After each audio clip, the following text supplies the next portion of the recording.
Audio Jungle. স্বাস্থ্য অধিদপ্তরের তৃতীয় শ্রেণীর এক কর্মচারীর হাতে রোলেক্সের ঘড়ি, আঙ্গুলে হীরার আংটি। ইউরোপ, আমেরিকা, অস্ট্রেলিয়া ও মালয়েশিয়ায় রয়েছে অর্ধডজন অত্যাধুনিক বাড়ি ও প্লট। এছাড়া নামে বেনামে রয়েছে শত শত কোটি টাকা। দেশে স্ত্রী ও নিজের নামে অন্তত 5টি বাড়ি, 8টি ফ্ল্যাট, শতাধিক বিঘা জমি ছাড়াও আছে হাজার হাজার কোটি টাকার ব্যবসা বাণিজ্য।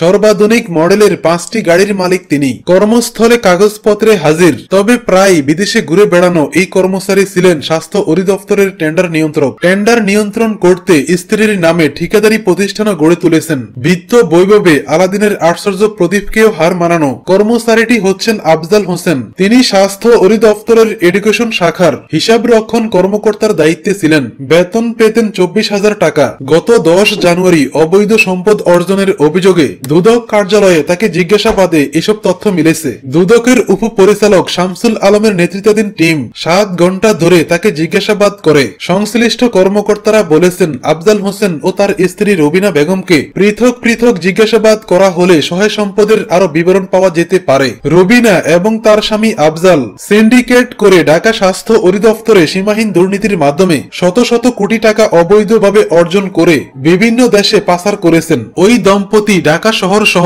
দেশে বিদেশে অবৈধ সম্পদ অর্জন করেছেন। এসব দুর্নীতির সত্যতা খুঁজে পেতে দুর্নীতি দমন কমিশনের উপপরিচালক মোহাম্মদ শামসুল আলমকে প্রদান করে 3 সদস্যের একটি তদন্ত টিম গঠন করে অনুসন্ধান করেছে দুদক। আফজালের স্ত্রী রুবিনা খানম স্বাস্থ্য অধিদপ্তরের 5টি মেডিকেল কলেজ স্থাপন প্রকল্পে স্টেনোগ্রাফার পদে 1998 সালে কুমিল্লা মেডিকেল কলেজে যোগদান করেন এবং 2000 সালে স্বেচ্ছায় অবসরে যান। তিনি 2005 সালের আগস্টে রহমান ট্রেড ইন্টারন্যাশনাল নামে ঢাকা ক্যান্টনমেন্ট ঠিকানায় ট্রেড লাইসেন্স করেন। তারপর স্বামী স্বাস্থ্য অধিদপ্তরের কর্মকর্তা আফজালের প্রত্যক্ষ মদদে চালাচ্ছেন অবৈধ ব্যবসা। তার বিরুদ্ধেও অনুসন্ধানে নেমেছে দুদক।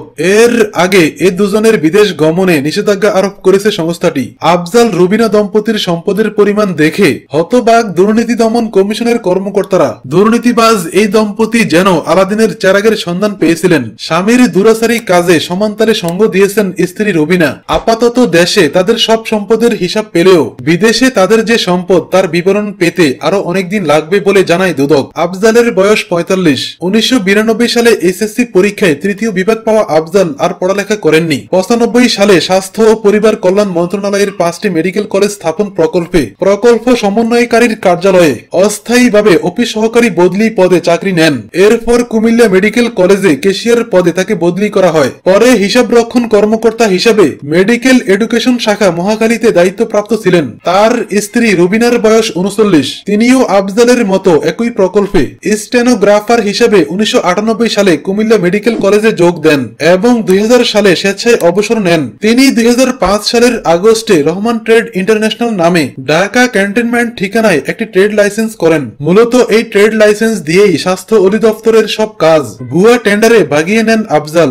আফজাল দম্পতির এক ছেলে 2 মেয়ে। বড় ছেলে রুমান আহমেদ রাকিব অস্ট্রেলিয়ায় অধ্যয়নরত।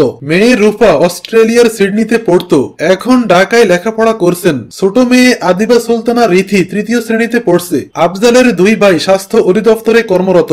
রুবিনার 3 ভাইও স্বাস্থ্য অধিদপ্তরে কর্মরত। ভাই শালক মিলে 7 জন একই অধিদপ্তরে